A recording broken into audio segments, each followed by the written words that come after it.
Hi everyone, welcome back to PC Perspective. In this video segment, I'm going to walk you through the Thecus N5200 Pro 5-bay network attached storage device.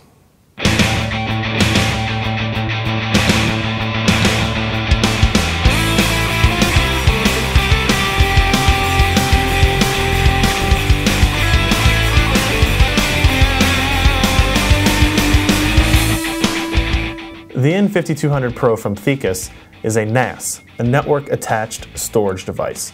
All that basically means is that this is hard drives without a computer attached to it. On the back of the device we'll see that there's a power connection, a network connection, and a couple of other smaller inputs and outputs. But really this is a device that stands alone on the network and can act as storage for one person or many other users.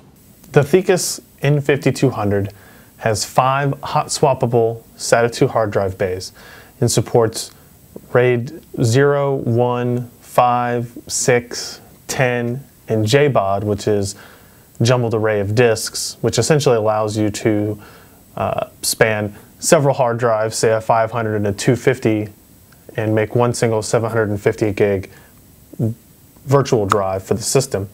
It also supports migration and expansion across all of those RAID types. It has gigabit networking support. Actually, it has 2 connections, one for internal network and one for an external network. It has an on-screen display, we'll look at a little bit closer down here, for monitoring the status of the NAS, current networking configuration, even lets you modify the networking connection a little bit. And inside, the hardware that runs the actual computer for the RAID storage controller is an Intel Celeron M processor. Let's dive inside, take a look around, and see what features there are to be found. Looking at the exterior of the Thecus N5200, it is essentially more or less a 10-inch cube, a little bit slimmer at the top than it is wide or deep. The front of it here, you can see that there are a total of 5 hot swappable bays. They open up fairly simply. Click over that way. You can see we have a Velociraptor, or just a regular Raptor hard drive in there, and they latch in the same way. There are key locks for all of them that keep them from being opened should there be seedy people where this will be used at. You can see here there are 5 LED lights indicating network status connection, a problem, a migration or expansion being made. There's also a USB port here which will let you attach an external USB hard drive should you want to expand on the input in here with just a standard network drive. Large power button, reset button. Here's your on-screen display that will show you your network status, your migration status if it's in the middle of a migration or expansion process, and you can filter through all that information here, and like I said before, even adjust the networking status for the first build. Looking at the back of the device, we see there's really not a whole lot to it. There are 3 thumb screws that help you access the inside of the unit. One, obviously, of your power supply here with a single power connection on-off switch. One internal network connection, gigabit, one external connection, serial port, another USB connection, 2 more USB connections, and eSATA as well. Now if we go ahead and let's just take this apart, and we'll see how easily everything kind of slides out. Simply taking this off shows you an exhaust fan, and inside of the chassis we can see what is essentially just a small motherboard and a SATA dock bay right here. Now that we've got it apart, if we take the top case off, which also has the front panel located on it, we'll see the actual logic powering the Thecus N5200. One single DIMM slot, 256 megs is all that is. You can see the Intel storage controller. There's a Celeron processor in here as well. This is the flash disk module that holds the operating system, Linux based, and all the hardware really necessary to power everything inside. We can spin it around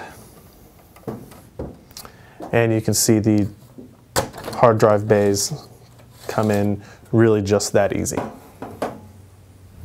One important note is that only standard hard drive, SATA 2 hard drive backplanes are compatible with this device. If you remember, there are two different versions of Velociraptor, one that has a non-standard configuration in the back, and it won't actually line up with the backplane back there, so make sure you're getting the right one.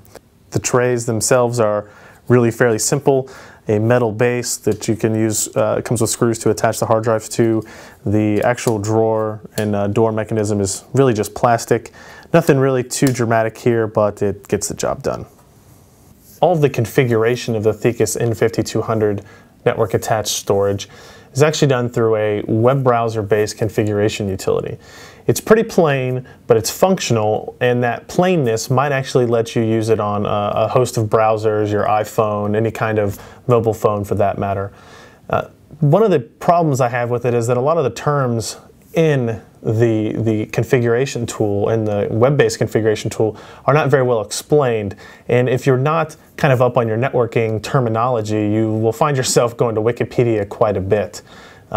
And also, one of the things to bring up in that regards is Thecus is a relatively small company in the US, and because of that, their support, their website, their documentation included in the box is not up to the par with, say, companies like Linksys or Netgear and that type of thing. So that does bring a little bit more into consideration when picking out a NAS device for your home.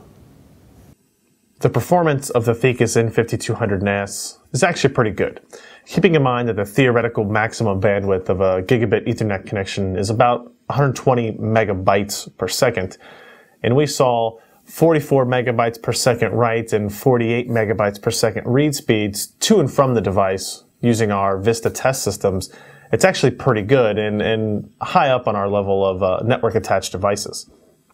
Migration speeds are a little bit slow, especially going from something like RAID 1 to RAID 5, but I think that's a pretty common occurrence with any kind of storage device.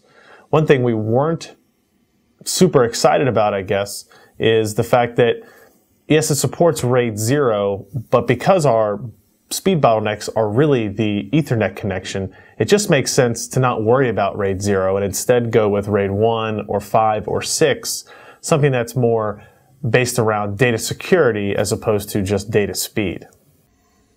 If I have one complaint about the Thecus NAS, it's the noise. This thing is noisy. The fan in the back makes about as much noise as my 8-core Skull Trail system that I'm using to edit this video. So I will probably be switching out this fan for a quieter one, and I'm hoping that this isn't the case for all of Thecus's devices. I think a lot of consumers will get a little case of sticker shock when they find out that Thecus N5200 will run them about $650. Now that is expensive, but when compared to other 5-bay NAS devices, it's actually on the lower end of that price segment. What might be interesting for you as a consumer to look at is, do you really need 5 bays? If you know you need more than 2, maybe you want to look at a 4-bay NAS device. Those can sometimes run you in the 400s. But for any consumer looking for RAID 5 and RAID 6 support, obviously then the more drives the better. So this 5-bay option on the Thecus N5200 could be interesting for you. There's a lot to like about the Thecus N5200 NAS, but I'm still going to consider this a high-end prosumer device, considering its cost and the amount of knowledge you really have to go through the administration pages efficiently. There are a lot of features on it: 5 bays, RAID 5 and 6 support, printer server support, dual NICs, USB, eSATA, a lot of stuff that you won't find on the lower cost options at retail or e-tail. Performance was pretty good, in the mid-40s in megabytes per second in our gigabit network here at the office. So if you are on the lookout for a higher end network attached storage device for your office or even your home, you might want to give this one a try. Thanks everyone for watching. You can check out the full written review on PC Perspective at pcper.com.